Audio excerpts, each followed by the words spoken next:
Hello, ladies and gentlemen, and welcome back to Making the Argument. We have an interesting interview for you today. I don't know if you've been watching for this for a while, you know that Christian and I, when we're looking through articles, one of the programs that we like to use in order to look at original source material and just the way the information is organized is always pretty helpful and easy to understand is Wikipedia. However, Wikipedia has developed something of a reputation. For as long as I can remember, people were saying, don't cite Wikipedia articles in your research when you're doing college papers, or people would complain that it had become a little bit too biased. Well, today we have with us the co-founder of Wikipedia, Larry Sanger. And Larry has had an incredibly interesting life, not just with developing and co-founding Wikipedia, but with a lot of the work that he has done, whether it comes to internet systems development or studying philosophy and epistemology, things that are also near and dear to our hearts here on Making the Argument. So Larry, thank you very much for being on with us today. Well, I'm looking forward to it. This should be fun. Well, right off the bat, can you take us through a little bit of the origin story of what you were working on before Wikipedia and how that kind of developed into it, and maybe what your original vision was and the players for Wikipedia when it was just getting started? Sure. What I was working on before Wikipedia was Newpedia. And before that, I had started a blog and I was looking for, advice on, well, even before they were called blogs in 2000. Jimmy Wales was an acquaintance of mine. And he said, don't work on that. Come and work for me. Start this new encyclopedia. It's called Newpedia, Nupedia. And basically, you would be starting it from the ground up. And I thought, wow, what a great opportunity to fall into my lap.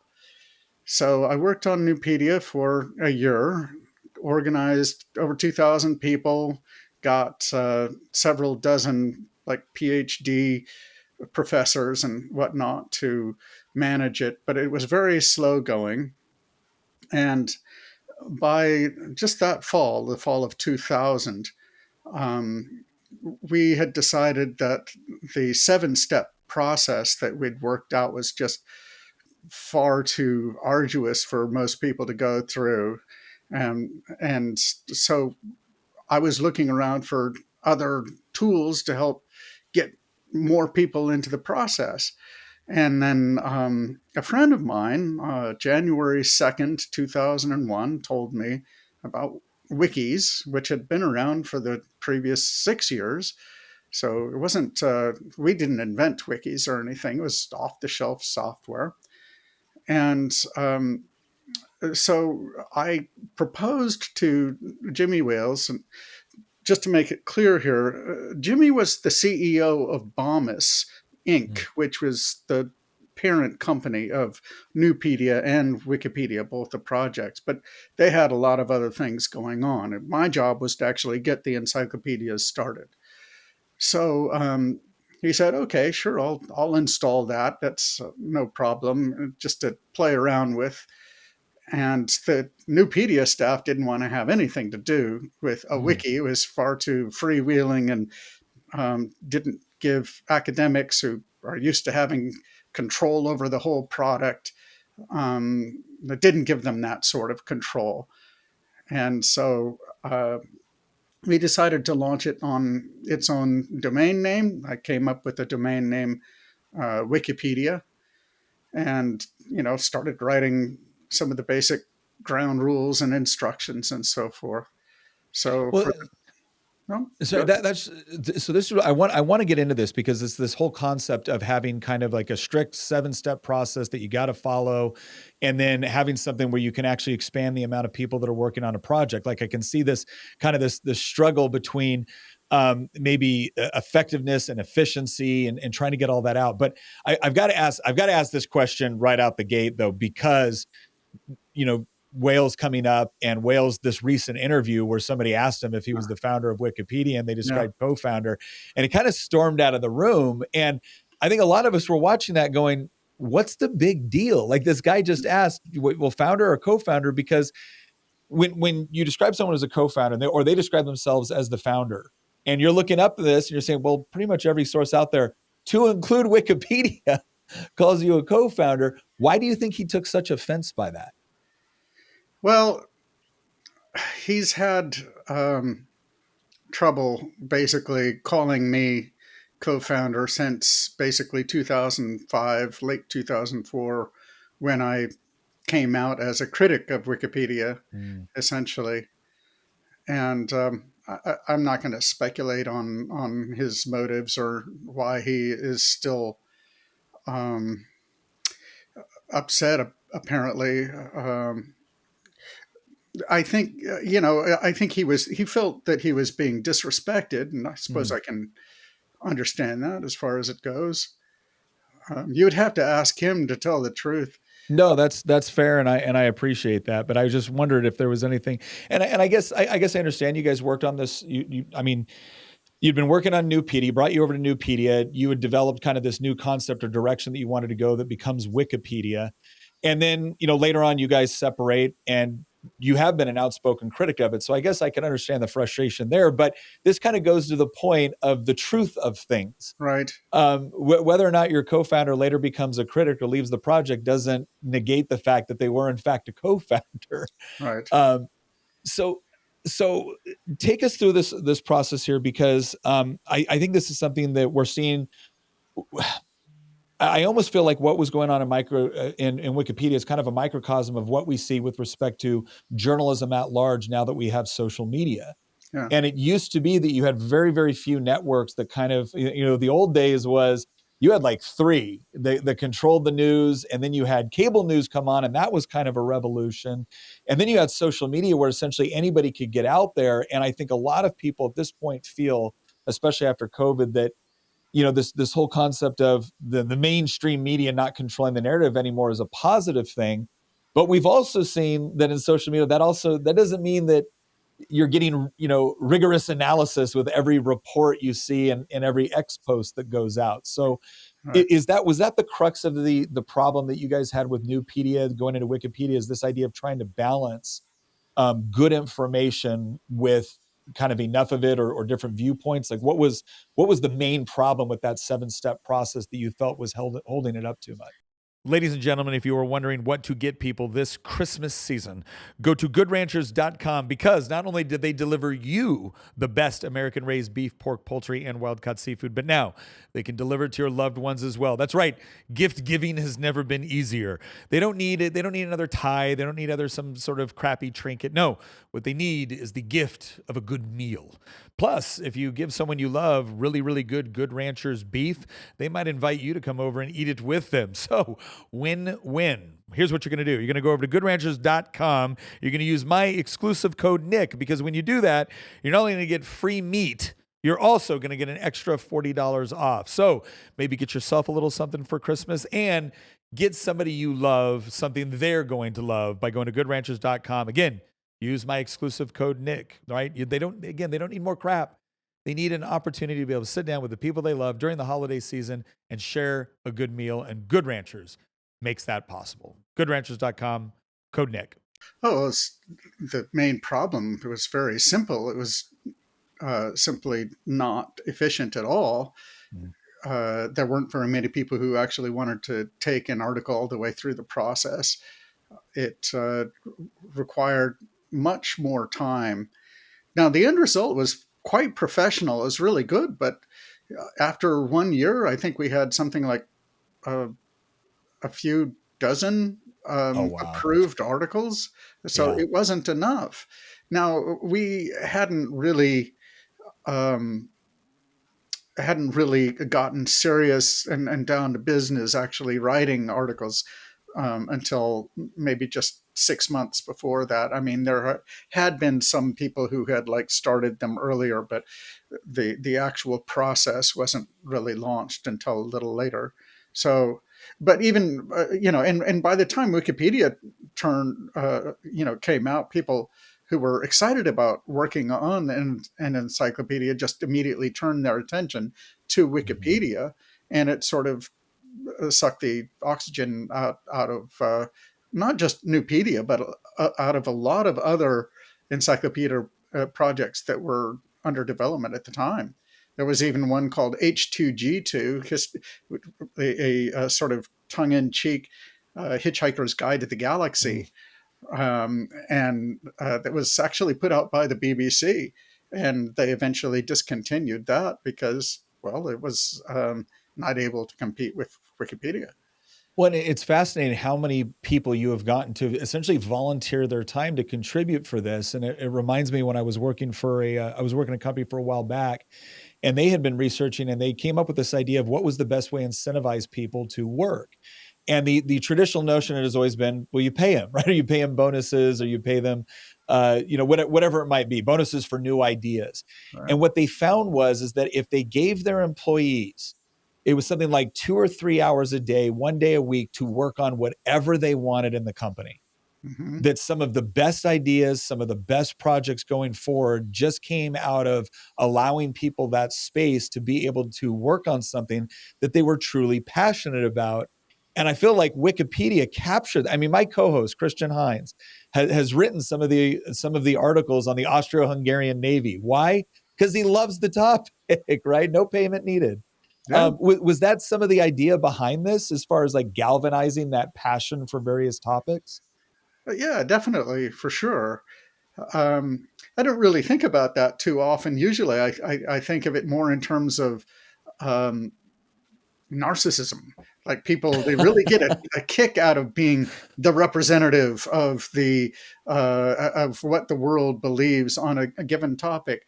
But it's absolutely true that there are some people who are just really passionate about certain topics, and they love having a platform that enables them to go and scurry away their knowledge, like intellectual squirrels or something. I Squirrel, mean, it was yeah, it's quite possibly one of the greatest examples of crowdsourcing, information. yes, Yeah.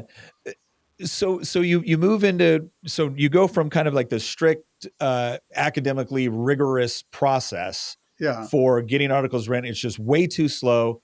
And so now you go through this process of kind of opening it up to the world. What sort of rules transferred over to be able to maybe maintain some of that rigorous, and you guys had you had a very, very big emphasis on this idea of, like, you know neutral point of view, right. that we're not trying to advocate for a certain view of this event or organization or Mhm. person.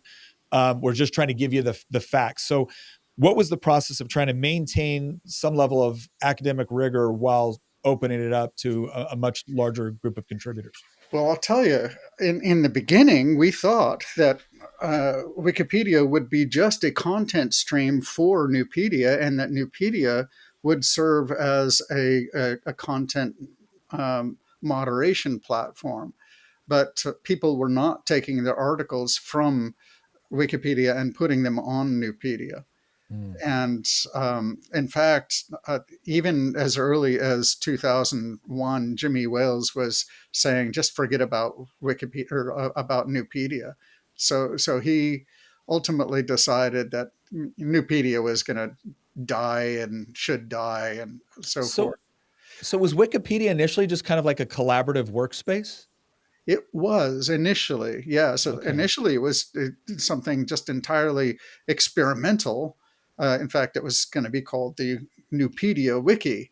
Mm. But again, the editorial board, mostly PhD academics, didn't want to have anything to do with a wiki. It was far too Yeah. unconstrained, and Yeah. so they started, complaining, and we decided to launch under a new domain name, and it just took on its own identity. So I think When did? Sorry, go go ahead. ahead. No, I was going to say, when did you start to see? So obviously some of the academics that were working on before, that probably had a threshold for what they wanted to work on and what the standards would be, Yeah, are now frustrated by this influx of other people that are able to contribute. And I imagine there's probably a balance there of legitimate concern with a little bit of snobbery, right? yeah. Um, where did you start to see issues with moving from that strict model into the more open model with Wiki? Well, I can tell you this to answer an earlier question that sort of addresses this question. So we did carry over some important policies from Nupedia to Wikipedia. The neutrality policy, yes, was one of them. The idea being that you shouldn't be able to tell uh, what position a person Mm. took on issues of controversy by reading the article. So the article should not take sides, more briefly. And then another one was um, basically the encyclopedia is not supposed to be a publishing platform for new research. So Mm. no original research is the Okay. rule there. The notion being that, especially because it's not an academic journal, and even more especially in the context of Wikipedia, we just weren't equipped to be able to properly review what really should go through a peer review process of a journal first. Mhm. So Mhm. um, a few other things, and maybe the most important rule that carried over was the rule that we're building an encyclopedia and not something else. Because a lot of people, they just Yeah. took this blank bulletin board space and they started just putting up whatever because they seemed to be able to. So I had Mm. to remind people a lot. No, we're not making a dictionary. We're not making a collection of personal essays or diary entries. We're not making Yeah. summaries of your books, etc. Um, so, but so the idea is by having a certain set of rules and having enough people um, looking critically at the same time at pages, um, the hope, the theory, which I think proved itself to be sort of correct, um, was that with many eyeballs, uh, all errors are shallow, to Mm. sort of repurpose an old open source software development saying. So the idea was that really radically open collaboration makes errors easy to fix Mhm. and transparent to spot. So that's an interesting it's an interesting point because it kind of reminds me of arguments that Thomas Sowell has made for the marketplace in general. Mhm. And it's this idea that the marketplace of commerce doesn't mean it's always going to produce perfect results. It just gives good feedback and allows enough people to be able to participate in it to where you're most likely to get the best possible outcome. You know, not in an ideal world, you might get something different, but the best possible outcome with respect to multiple people coming there and collaborating and, producing based off of what people want.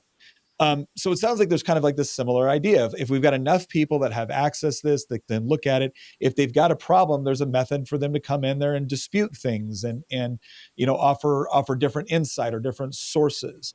Mhm. Where did you because you started to get pushback early on with from going this very, very rigid system, one that was more open. And then Yes. it sounds like you were going through a process of saying, hey, guys, it can be open, but you're here for a purpose. Again, the purpose is an encyclopedia, not all this other stuff. Mhm. And there still has to be some rules with respect to what we're putting down here so that Yes. this can be a reliable source. What sort of pushback were you getting for that?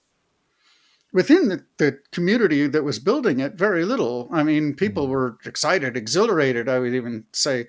Um, but the pushback came from outside. So Mm. basically, whenever we would describe the idea of an encyclopedia that anyone could contribute to, the idea sounded just absurd to, that's like saying, yeah, we're going to write a textbook about physics that is written by the general public. It's like, what? Yeah. Why? How? That's Well, not that seems like possible. a fair critique. So how did you respond to that? Well, it's very straightforward. The idea is it's just empirically observable Mm. from the history of wikis before that, even and within the first year we saw plenty of evidence that, generally speaking, wiki entries get better and better. They don't get vandalized, or the vandalism that is put up there tends to be removed right away. And if necessary, the vandals get blocked. It's not a big deal. As far as just amateurs doing bad work, writing about things when they shouldn't, that was a little bit more of a problem, but that also can be taken care of. Mhm. Generally speaking, people who know the basics of a field are able to spot nonsense from a mile away. And even if you don't, a lot of times you can. And and then you can just look things up yourself and demonstrate that people are wrong. And again, eventually, we had to start blocking people who were being disruptive because they were. Um, I don't want to say they weren't smart enough. Let's just say that they were pushing their own very Mhm. idiosyncratic points of view. That was So that that was ultimately the worst problem that we had. Um, it, in the end, that's oh, it, sorry, go ahead. people are able to edit each other's work into a condition that's remarkably good, and it could be better than Wikipedia. It could be a lot better than Wikipedia is now if it had different kinds of leadership. And I don't mean like top level leadership like Jimmy Mhm. Wales. I'm talking about lower level direction. Um, we could get into that, but so Sure. Well, let me ask you this, because one of the I will tell you one of the things that always attracted me to Wikipedia was two things. One, the formatting of the way that you guys showed information, because obviously when you're researching something, you can go through you can go through textbooks and tomes and whatnot trying to get the general idea of something, mhm. and it's fairly, again, it's laborious. And maybe if you're going for your PhD, you're going to go through all of that. But for the vast majority of the human population, we're just trying to get accurate information on something. And a lot of times we're looking for some of those key points. And I thought if there was one thing that Wikipedia did exceptionally well is the way that it was formatted with your info box on the side and a picture, and the way this developed over time. And I could get a summary up front, and then I could go and I could quickly find the information I was looking for. So if I was looking for an individual like you, I might look like, okay, I got that top summary that gives me the brief overview. But if I want to know more about his academic work or his professional work in other sectors, I can find it.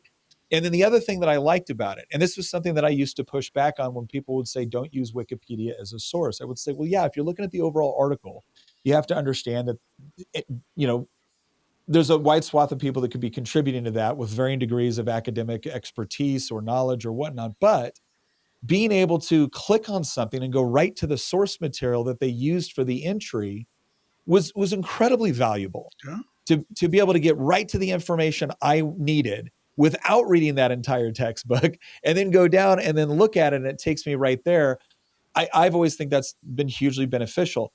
How much of the emphasis on what you guys were putting into the design of Wikipedia was focused around this kind of concept of creating information that was easy to see, easy to digest, easy to get an overview, and easy to link? That's a it's a good question. You ask it in a way that would be appropriate to answer if I were leading a team of designers or something like Mm, that. But that isn't how it worked at all. mm, Uh, the idea of an info box was initially, as I recall, introduced. It was very basic, right? And then just over the years, there was an accretion of bells and whistles and so yeah. forth. The whole idea of like categories at the bottom of the screen and having set sections like a bibliography and Mhm. footnotes, the whole apparatus of footnotes and the way that they work. It took years and just very gradual addition, and it was all done more or less collaboratively. That's one of the amazing things about Wikipedia, and if you have to thank anyone for that, thank the volunteers. Mhm. Jimmy Wales and I had very little to do with that sort of incremental development. It's just a lot of people making small changes um, to the site, and that's one aspect of Wikipedia that I'm actually proud of. I'm not proud for myself. Mhm. I'm proud to have sort of been there to help that unfold. So as you were working on this, and you guys started to see the problems, you started to have, I think you referred to them as some of the trolls that were coming in that were making it difficult to do good work. What was the point for you where you're like, okay, look, I'm just kind of this is a good project, Hmm. but I'm kind of fed up with the environment, or what was it specifically that led you to say, look, I'm out? Well, first of all, um, in the first year of Wikipedia in 2001, that was when the dot com boom collapsed, Mm, right? So Bomis, again, Bomis, that's the parent company of Wikipedia, of which Jimmy Wales was the CEO. They lost an ad contract that they had, which paid my salary and the salary of a bunch of other new hires. And uh, so basically, they had to lay off all the other new hires, and then finally they had to lay me off. Um, and that was early 2002. At the time, I was I had just gotten married, right, and I didn't want to be out of work for a long time with my new yeah. wife. Um, so and we in fact had actually we were told as we were moving across the country and deciding where we were going to move to, we were told about the fact that I was going to be without a job wherever I Oh landed. wow. Yeah. So I ended up just looking for another job and quitting as even a volunteer leader of the project. But by the end of that year, I'd had a lot of ideas, and with some distance, especially, um, I noticed that there were some bad actors who were getting way too much support from some elements in the community. Well, other bad actors, I suppose you might say, um, people who were uh, didn't really care about the neutrality policy that were trying to make Wikipedia articles speak with a certain ideological slant. So that was part of it, but it was only part of it. Other aspects were simply they were uh, haranguing, bad mouthing, and abusing um, some of the good old Nupedia contributors who were still hanging around, and they just drove off. And when I say they, I would generally describe them as trolls, what we were calling trolls at Yeah. the time. Jimmy Wales refused to take any sort of effective action against these people. And another problem, which was sort of related, again, I had worked for over a year with these uh, a bunch of distinguished academics who had arrived and set aside, actually put in hundreds of hours, some of them working on Nupedia, and I wanted them to have some sort of role on Wikipedia. Um, and so I proposed that they should at least have like a review role. They wouldn't have Mm, any say over whether an article would be approved or not, but they could put their stamp of approval on it. And yeah. in other words, the public could view all stages of articles, and that wouldn't change, but they would have their stamp of approval on the end. Um, but this was rejected, and in fact, Jimmy Wales just threw these proposals back in my face, Mm, and so I just quit yeah. for good after that, and I've never looked back. In other words, I occasionally gave supportive interviews from late 2002 until 2004, but after that. Well, I never really worked on Wikipedia again, and I'm glad I didn't too. So, Well, and I kind of want to go into what we started to see happening. There was an interview I read about that you did, and I want to make sure I got this right, but it was with Slate, and I think it was in 2010. You were talking about how there was a lot of people starting to complain about political bias on Wikipedia. And I know I was one of those people, as I was starting to search articles where it felt more and more like, wait a second, this doesn't seem like a neutral viewpoint. But you were saying in 2010 that you actually thought the political bias hadn't reached like a critical level yet, or it wasn't. I think more specifically, you said it wasn't one of the larger problems that they were actually facing. That there was bigger problems with Wikipedia at that stage. So in 2010, what exactly did you think? You saw these first level problems starting out with the trolling, with the non-neutral positions. But what were some of the other issues that you saw with Wikipedia that you thought were some of the larger, more systemic problems? But before we do that, I want to do a big shout out to the Tuttle Twins and Angel Studios. Now, I'm not going to say that Tuttle Twins is possibly some of the best children's entertainment ever made, but in another way, I am kind of saying that. By the way, on season 3, when they had George Washington, who did they get to do the voice for that guy? Because I hear it was amazingly authentic, like almost exactly the way George Washington sounds, as far as you know. Here's the good news, right? Holiday season, it's a great time to come around to have meals together and to have entertainment together, to sit down to watch a good, wholesome movie together. And Angel Studios provides just that. Now, if you go to angel.com/Nick Freitas, you can join the Angel Guild for less than $8 during the holidays. You're going to get access to the Tuttle Twins plus hundreds of other shows, movies, everything that you could possibly want to watch with yourself, with your kids, as a family. But here's another thing I want to point out here, which I think is so important about Angel Guild and Angel Studios. How many of you you've been busy, you've been working, you've been cooking, you've been wrapping Christmas presents or whatever else. And so the kids are sitting down and you let them watch a movie and you think it's going to be safe. And then a commercial comes on advertising something you don't want your kids to see. Or season 1 was great, but season 2 is crazy. Or episodes 1 through 3 were outstanding, but then season 4, all of a sudden the woke garbage comes on. And you get to a point where you're like, is there anything I can trust? Well, Angel Guild, you can. Angel Guild, you can. It's not just good because you can watch it together as a family. It's good because you can actually trust to let your kids watch something. Well, you got to go walk away and you can be sure that they're not going to have something come on that is just totally inappropriate for your children. So angel.com/Nick Freitas. Go on there, check it out, sign up for the guild, get that entertainment. By then, people had started complaining to me, I would say monthly on average, about their entries. So entries about them, I would have to tell them, I left Wikipedia years ago. I don't have anything to do with it. I don't have anything, any say over it. And they were saying, well, can't you like do something to help me fix this problem? Yeah. And I felt responsible because I got the thing started. And another one that bothered me, because at the time I had a little baby and a 4-year-old boy. Um, uh,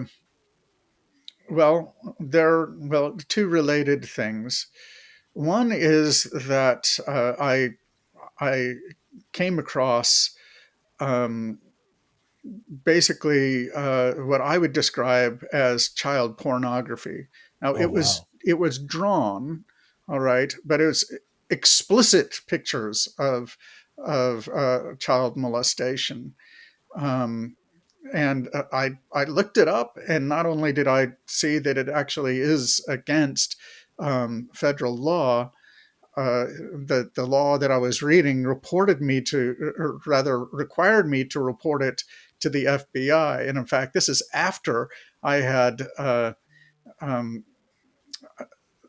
said something public about it on an education mailing list, Mhm. right? So I reported it to the FBI, and you can look it up. It was a big stink. And then I think the year later or so, a couple of years later, um, I noticed that Wikipedia still didn't have anything like uh, a child protection mode. Like a lot of Mhm. kids use encyclopedias to learn things, and that they Mhm. had these articles with explicit pictures and videos, even of explicit sex and whatnot. Yeah. Um, and there wasn't even any sort of a category system Yeah. available. So I went to bat for that sort of thing. They should add a category system. And at first, it looked like they were going to get behind it. Jimmy Wales was behind it, and he had a majority of the board of trustees in favor of it. And then they completely reversed themselves, and it became unanimous against. I just think Really? it's very Did strange. did they give was there any justification given for why they would avoid like some sort of child protection categories or something that would at least give you a heads up that hey, you're about to either view something explicit or a standard by which it couldn't be published? Was there any justification given? I don't think the board gave a justification, which I thought was very strange. At least I'm trying to remember. There are a Mhm. lot of people who made the usual sorts of uh, complaints that you can imagine. Like they were saying that you shouldn't let the needs of children guide um, the policy of an adult project, that sort of Wow. thing. Yeah, that was the upshot. Um, this really does show you, and here's yet another problem that I complained about at the time, and these all are still problems, all of them, um, and that is people would tend to sit on articles and demand anyone that contribute to the articles make them speak with their bias, whatever it was. It wasn't So always so political bias. so forgive me there for a second. Forgive my ignorance here. When you say sit on an article, I'm assuming you're talking the process by which an article can be edited or Yeah, adjusted. Can you describe a little bit about what that looks like and how someone sure. could theoretically sit on an article and prevent Yeah, other well, I viewpoints? mean, if you want to work on an article, you have to, while you can just hit the edit button and start writing away, your work is almost certainly going to be reverted, and you might be banned if you don't leave some notes about the edits that you've made on Mhm. the talk page, especially if you're new, and especially if you make any sort of extensive or controversial edits.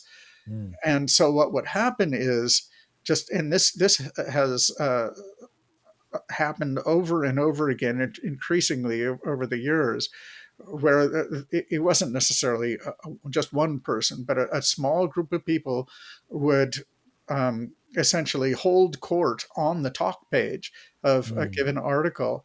Anyone who wanted uh, to contribute to it would have to essentially get past them.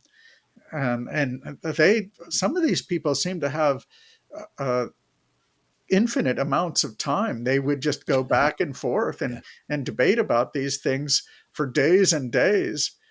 Um, and how that was possible is, it's a good question. I think some of them were probably like students or retirees or on disability or whatever, but I think some of them were being paid, and therefore they did it as a job. It, Who was paying them and for what purpose? That's another question.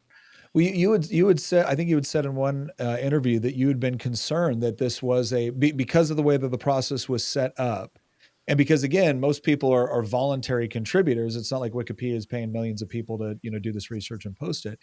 But because of that volunteer nature of it, that did leave something open. And I think if I remember correctly, part of your concern was, okay, this leaves something open where governments, where corporations, where somebody could theoretically just pay people to edit.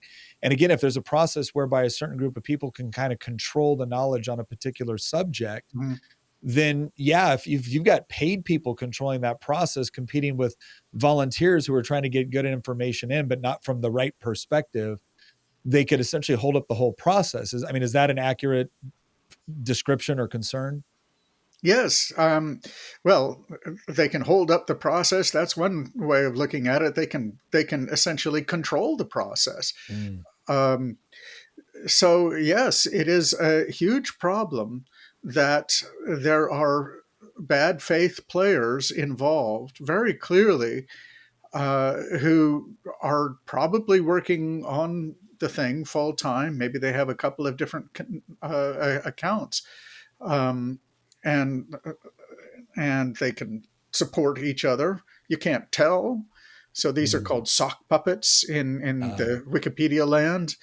Um, and uh, they you cannot tell for what purpose they are editing because, well, all editing on Wikipedia can be anonymous if you want it to be. In other words, you Mm, can have any position in Wikipedia and without revealing your identity.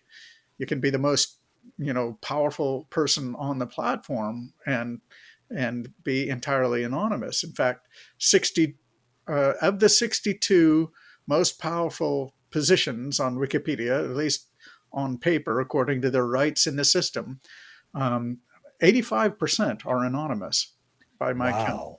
Yeah, So do you think is the anonymity, because I'm someone, I know a lot of people that get frustrated with like anonymous accounts on social media and whatnot. And I always point out, I'm like, look, I'm not saying that it can't be abused, but I also noticed that the Federalist Papers were not written under, Alexander Hamilton, John Jay, and James Madison, right? That there was some value to allowing for anonymity within certain discussions. right. But are you opposed to anonymous accounts on Wikipedia? And if so, why? No, I'm not opposed at all. I've never been opposed to that for Wikipedia. I think it works Mm, for Wikipedia. I started a competitor called Citizendium back in 2006. mm, And there we did an experiment. I called it that at the time, um, in which anyone who contributed had to use their real name, mm, or they had to if they used a pseudonym, then the owners of the website had to know what it was. Um, and you know, we don't need to talk about Citizendium, but I never said that Wikipedia should just get rid of its anonymity. I do think, and I have proposed with my 9 theses, which came out September 29th this year, mhm, um, in thesis 6, that the most powerful people on Wikipedia, at least the people who will occupy their positions, should be required to out themselves. mm. So So, yeah, it should so be you're impossible to be so powerful on one of the most powerful platforms, media platforms on Earth, and be anonymous. That should not fly. and I want to go through those nine theses here in a minute, but just to clarify, so your point was, it's not that a contributor can't, work under an anonymous account, for whatever reason, and there may be good practical reasons why, Sure. but the idea that if you're going to be able to control wide swaths of information and articles and how they're edited, there is a certain level of control over the project that should require transparency. I mean, is that a good summary? Yes, absolutely. Okay. Um, Now I want to point something out before we get into kind of like the political stuff as well, because you had actually said that one of the big problems that you had with kind of the creeping bias that was coming into articles on Wikipedia was actually over an article on intelligent design. Hmm. And so I'm what was it, if you can remember, like what was it about kind of the bias that you started to see either with that articles or maybe other ones Yeah, that you were concerned with, where you sure. started to feel like, okay, this non-neut or this neutral viewpoint is just shot, it's not even applying anymore. Yeah, and if anyone were interested, they could dive into the archives of the page about article design, intelligent design. Um, Mhm. I think that was about, I want to say 2008, but maybe it was later. Maybe it was more like 2013 or something. Well, anyway, I at the time had no love for intelligent design at all. I believe in God now, so I believe that God did design the world. Mhm. I don't know if I go in for the intelligent design argument or Mhm. the versions of the intelligent design argument that various people have given. And at the time, I certainly wasn't motivated by that at all. I was just shocked that the article said in wiki voice, as they say. So this is like the voice of Wikipedia, that intelligent design is pseudoscience. I Mhm. said, this this is not what Wikipedia does. Wikipedia does not say in its own voice that any particular theory is pseudoscience, especially if it is a matter of great controversy. And Mhm. there is, like it or not, a massive controversy over intelligent design. So I weighed in on the talk page and I made it clear I don't believe in intelligent design any more than the rest of you do, but it's just wrong. It is not in keeping with the neutrality policy to to say um, that it's a pseudoscience. Yeah. Well, and that's why I thought that was interesting because again, you weren't arguing, you weren't mad because you were a big proponent of intelligent design and you thought it was a mischaracterization. Yeah. You were mad because you just understood that there were varying viewpoints, that it was a contentious issue, and that there were intelligent people on both sides of the debate, and none of that made it through in the article. Yes. And this is a major concern for me that I see. I mean, I obviously do a lot of work in politics, being in the Virginia State Legislature and a lot of the other stuff I do. And somebody asked me last night, it was or the night before, I was at Cal Berkeley, Hmm. and somebody was asking me what is your biggest concern for the future, and I said, honestly, I said it's not individual policies that might fall into left or right. It's this idea that we can't seem to agree on reality anymore, Mm-hmm. that the laws of logic are now some sort of patriarchal plot to, oppress people, as opposed to, seemingly neutral processes that we use to come to good and correct conclusions about reality.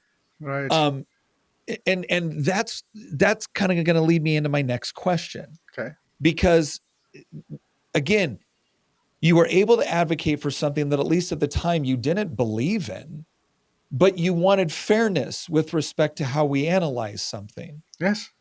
And you used a quote in an article that I saw you did that I thought was interesting, where you mentioned the long march through the institutions. Mm-hmm.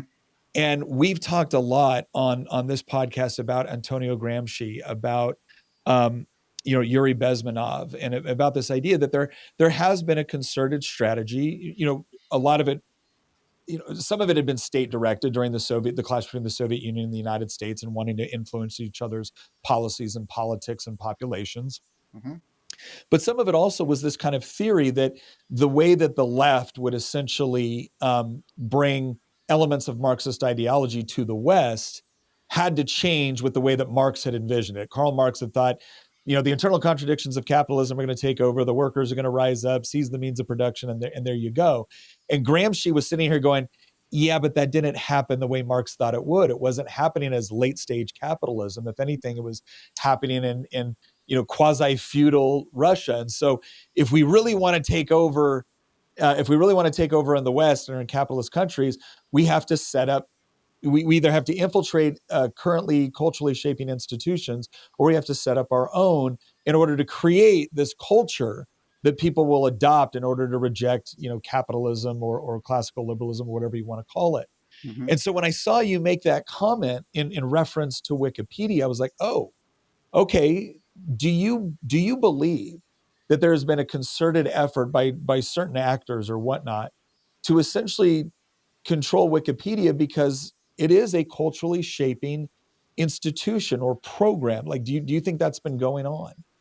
I think it's definitely been going on. It's pretty obvious. I went to college with these people, and you know, activism and doing this sort of thing, just infiltration. It's almost like a sacrament of Mhm. their um, of the Marxist religion. It's part and parcel of their very being. The idea that they can make a difference in the world by pushing the world closer to the utopia, essentially. Um, so I went to Reed College in Portland, Oregon, which is one of the most liberal colleges in the country. Yeah. So I understand such people very well, and I knew that it actually started earlier when I think the first time was 2005. I noticed that the article about global warming said Mhm. that global warming was a fact and it was created by, you know, uh, carbon Man-made, or yeah. carbon dioxide and Okay. man-made. Um, I said, okay, then we've crossed the Rubicon Mhm. essentially, and I have since observed, and I think we crossed another threshold, perhaps with this being willing to label theories as pseudoscience. We Mhm. passed another threshold when we, or I should say, Wikipedians, started labeling individuals with dismissive epithets like conspiracy theory. Mhm. Um, so, Well, I think it's funny that cultural. If you read the Wikipedia article on cultural Marxism several years ago, it was actually it was a very good article which references Antonio Gramsci and talks about that's what he was intending to do. And then you read the modern one, and it's a anti-Semitic conspiracy theory. It's like, wait a second, how did something to go from something they were bragging about to now? No, no, no, it's just a conspiracy theory. And I think it's demonstrative of what you're saying is that you know it is one thing to have an opinion about something. It is another thing to list your opinion as essentially the only intellectually acceptable opinion on a particular topic, and those are two very different things. I mean, one would argue that crosses the board from transferring knowledge or even opinions to propaganda. mhm. Do you think Wikipedia has gotten to the point where it is incapable of self-regulation or correction on that front? Incapable, I wouldn't say that.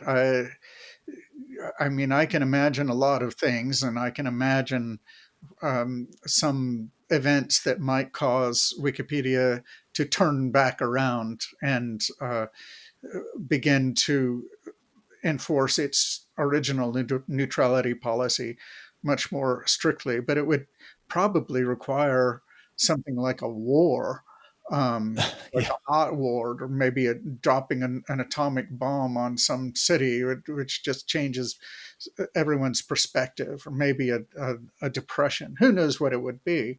But it's not just going to happen organically, probably. Now, I've made an attempt with the nine theses, Mhm. but I'm under no illusions that I have that much influence over Wikipedia, especially now.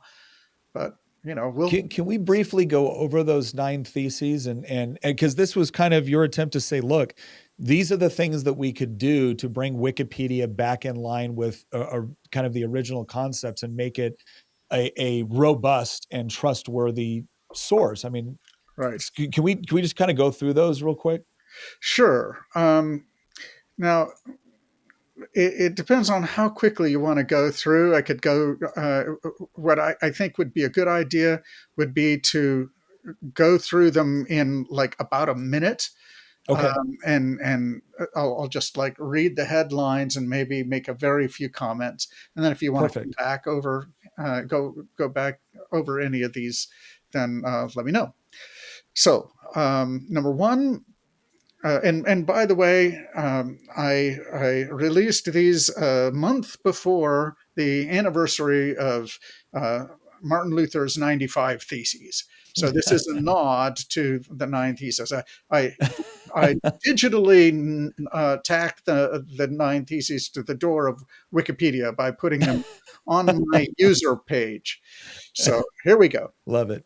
Number one, and decision making by consensus.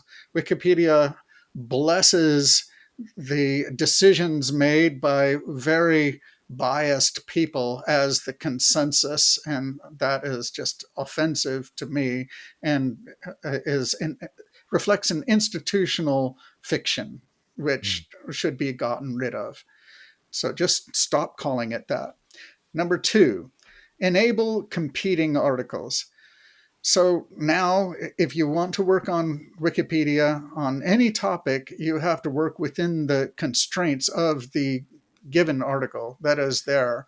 and a lot of times you can't make any significant changes, and it often represents only one point of view, a point of view I describe as GASP, which is globalist, academic, secular, and progressive. Maybe we can go through that a little later. No, makes sense. I So, might steal that. yes.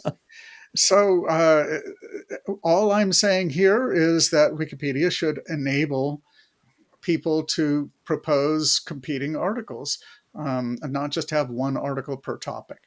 Mm. The third one is abolish source blacklists. So if you search on Google for Wikipedia perennial sources, you'll find a page that lists a lot of news sources, and a lot of them are yellow. They have a background in yellow or red or gray, and these all essentially mean that they can't be used. Usually, they can't be used, especially if they're red or gray. And it essentially constitutes a blacklist.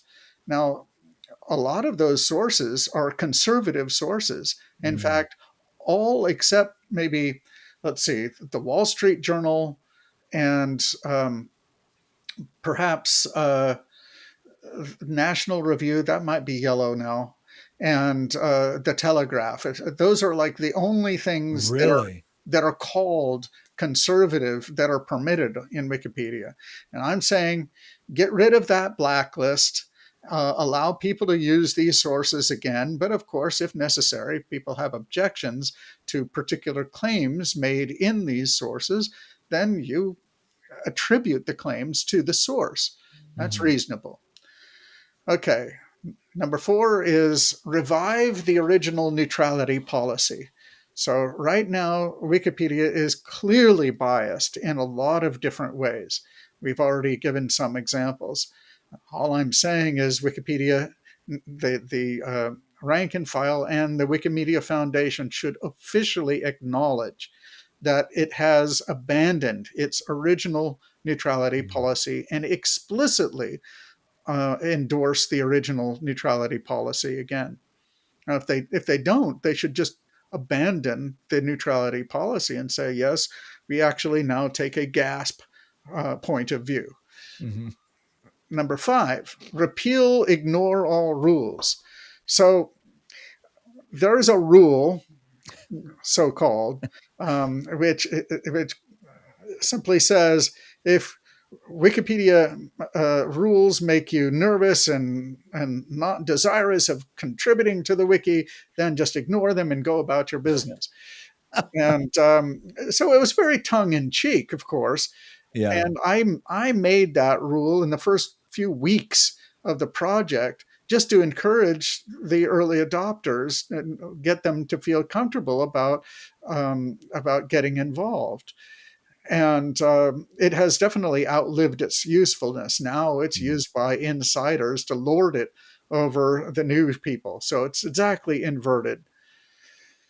Number six, reveal who Wikipedia's leaders are. Mm. So we've already started talking about this. The idea is the leadership of Wikipedia is mostly anonymous. I'm not talking about the Wikimedia Foundation. We know who those people are, but they aren't actually in control of the editorial policy or decisions of Wikipedia. That's actually controlled by a very small number, um, effectively in the hundreds of administrators and even smaller number of people who essentially have some authority over them. And most of them are anonymous. All I want to say is those people should not be anonymous. If Mhm. they actually have that much power, and they can't deny that they have power, then they shouldn't be able to libel people without any recourse, which happens all the time now. Yeah. Yeah. All right, number seven, let the public rate articles. So Mm. here the idea is simply that Wikipedia is one of the very few big platforms that has no public facing way of uh, rating the articles or of the content, and doesn't allow the public to give any feedback in any meaningful way. It's shocking. Why not? Mm.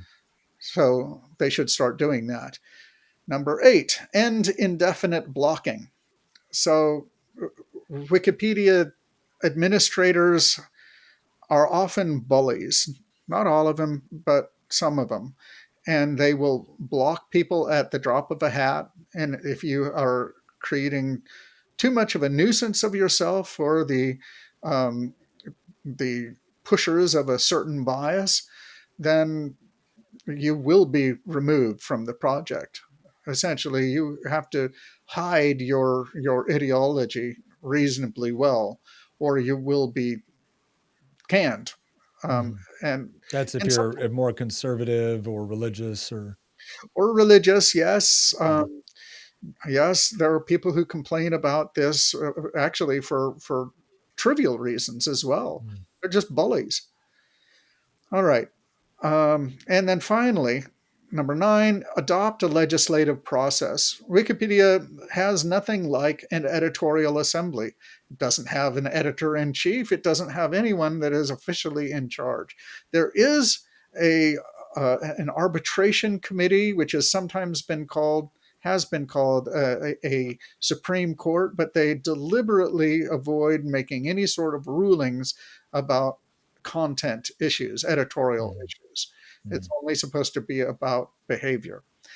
So, as a result, there is no way for Wikipedia to adopt new policies that except incrementally, and that is basically how the change that has happened on Wikipedia, and there has been some for sure, has taken place. It's been very, very incremental. But the changes that need to be made, the first 8 theses, are fairly big. Even Mm. something like getting rid of the ignore all rules rule, people I think are not sure how to make that such a repeal stick. Yeah. Well, again, I think all of these, when I listen to these and I think about some of the issues that Wikipedia is experiencing, and things that I've certainly seen as a consumer of Wikipedia, and talk to other people who are active editors on Wikipedia, they all seem pretty reasonable. Yeah. Um, but the bigger problem is again, when you have more and more people that are actually denying reason itself, this kind of postmodernist push where everything has to be deconstructed and truth is subjective or relative. um, it becomes easy to see. Well, again, this is why I go back to the statement you made about the march through the institutions. James Lindsay once described it this way. He goes, when you are dealing with somebody that has this sort of ideological agenda, right? This kind of postmodern, this mersion of postmodernism with Marx and everyone else. He goes, the way the process generally works is they look at an institution or an organization that has influence, that is in some way contributing to the general knowledge of the population. Mhm. And their first thing is always, well, we want access. And that seems reasonable to most people. Well, of course, yes, your opinion should be able to have a place here. And then the next one is they demand accommodation. It's like, so access isn't good enough. No, you have to change the way you do things in order to appeal to us because we're victims or we're marginalized or whatever else it might be. Right. Then the third requirement is, well, now we want a seat at the table, right? Because the reason why we didn't have the access and the reason why accommodations weren't sufficient is because we didn't have we didn't have a seat at the table for the decision-making process. Right. Then they require to run the table, and then the next thing they do is they kick everybody else out that doesn't agree with them. So here's my question. Mhm. And Lindsay describes this is that when it reaches that point, they have essentially ideologically captured that institution. Right. So using that as a guide stick, is Wikipedia captured? Yeah, for sure. Okay. So then here's my next question. You've laid out 9 things that you could theoretically do to vastly improve and address some of these issues with bias, with neutrality. Is it fair to say that at this point, the probability of being able to effectively compete to take back Wikipedia is not a best use of our time and resources? And now what we need is a competitor to Wikipedia that provides a similar service, but institutes the sort of guidelines you're talking about. Why not both is what I say, first of all. Mm.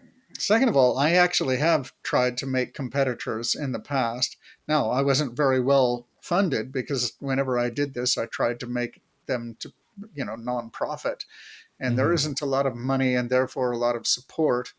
Also, I think people look at me and they see that I am actually honest and a straight shooter, and therefore I'm an institution that I start is not actually going to be capturable. Mm-hmm. Um, so I can maybe participate in something that has already been started and is potentially capturable. But I think Mm-hmm. that actually really where the money goes does to a great extent depend on whether the thing that is being built uh, is going to be in a position where it can be captured. Um, so Wikipedia, the way in which it has been captured, it's different, and this is the only reason that sort of gives me hope, Mm-hmm. and why I didn't think that this was just a waste of time. Namely, that the number of people who are actually actively in charge of Wikipedia, who are actually making a difference day to day in the decisions that are being made, is it's in the hundreds, right? Mm-hmm. So there might be people who dust off their influential accounts from time to time and step in and make an important decision.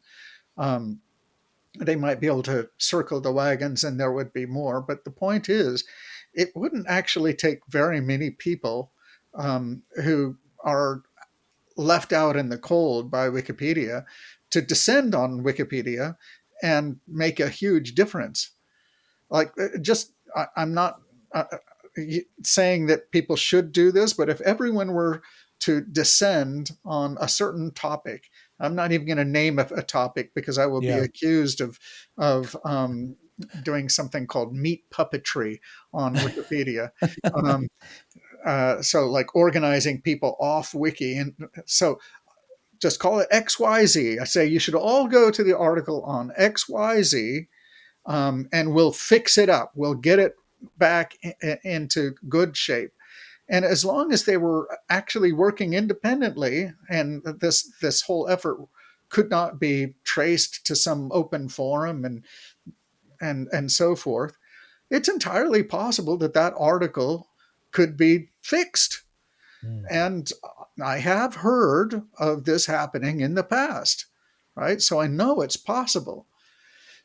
Now, that's why in these first of all, that's why I'm doing all these interviews in the last few months. People have been asking me to do interviews in the last 5 years since I started writing about neutrality issues on Wikipedia in 2020. And I've been saying no, because it's like I've said all I want to say on the blog, and I don't really want to have anything to do with Wikipedia. That's like the attitude that I had. And then somebody pointed out, and I had to admit that it was true, that we'd never made a serious effort to to improve Wikipedia. It's true, Mm. we never have. We've never actually uh, had anything like a reform movement for Wikipedia. So this will be the first. I don't Yeah. know if it will be the most effective, but at least it will Yeah. be the first.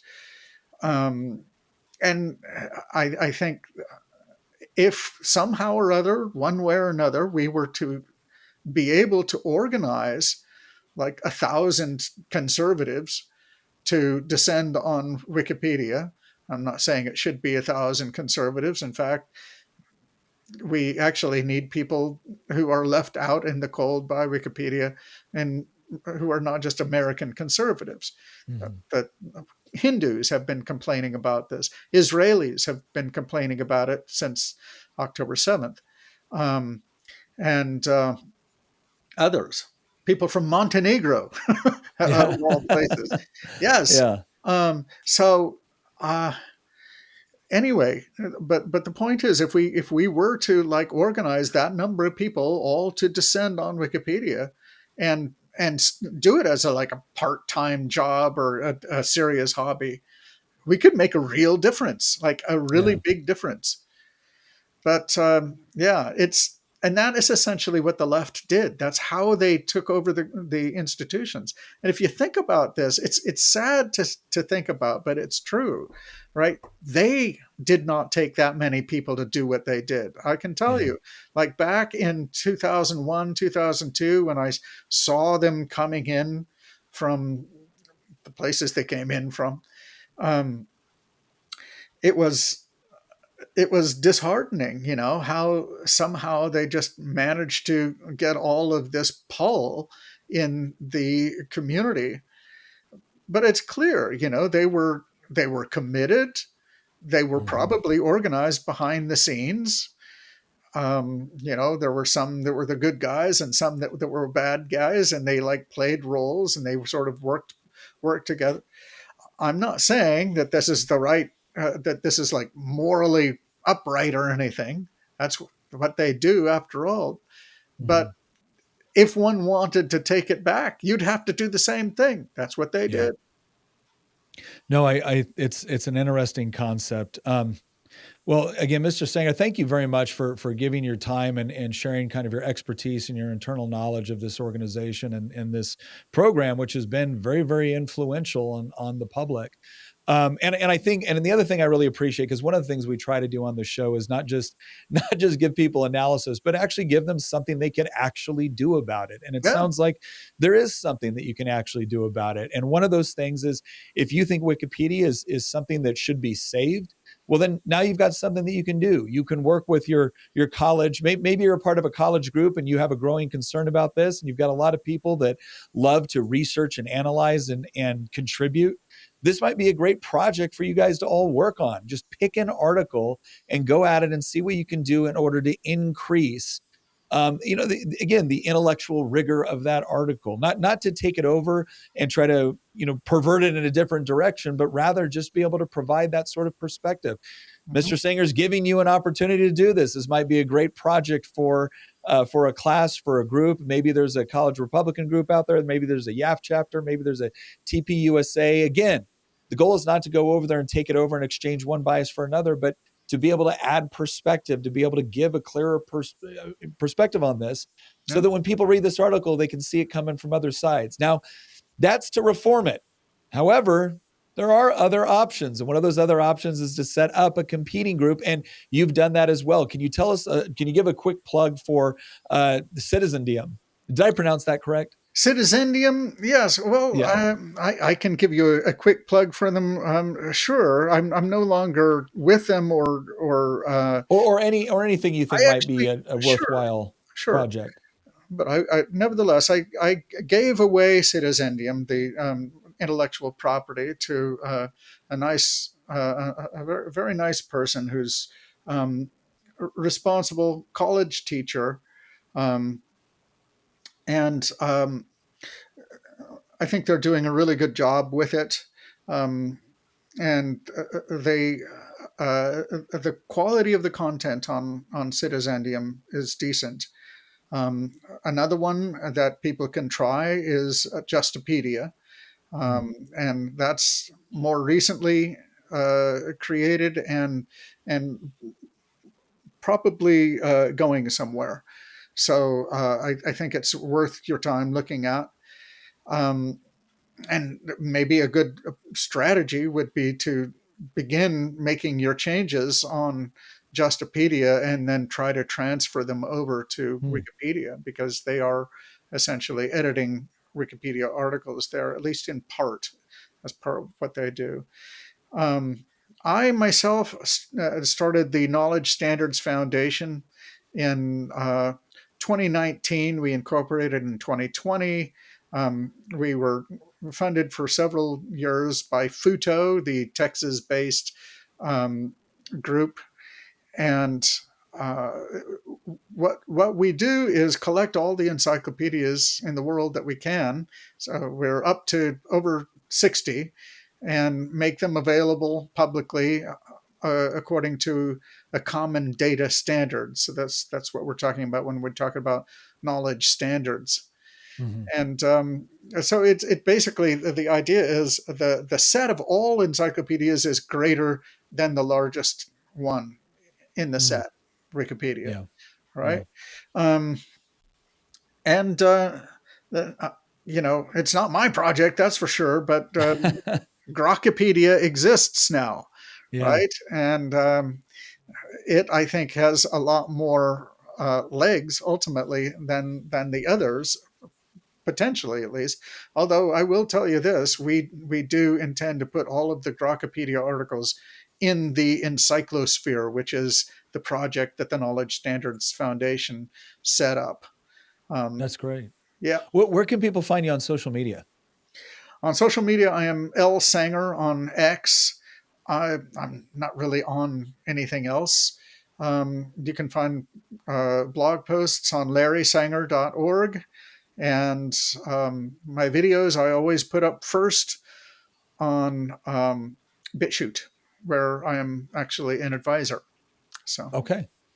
Well, again, Mr. Sanger, thank you very much for all of your work. Thank you very much for informing our audience today. And again, what's how it all started, how it's been going, and what they can actually do about it. Once again, thank you all very much for watching this episode of Making the Argument. Let us know what you thought in the comments. If you appreciate what we do, maybe like and subscribe to help us out a little bit. Once again, thank you for watching, and we'll see you next episode.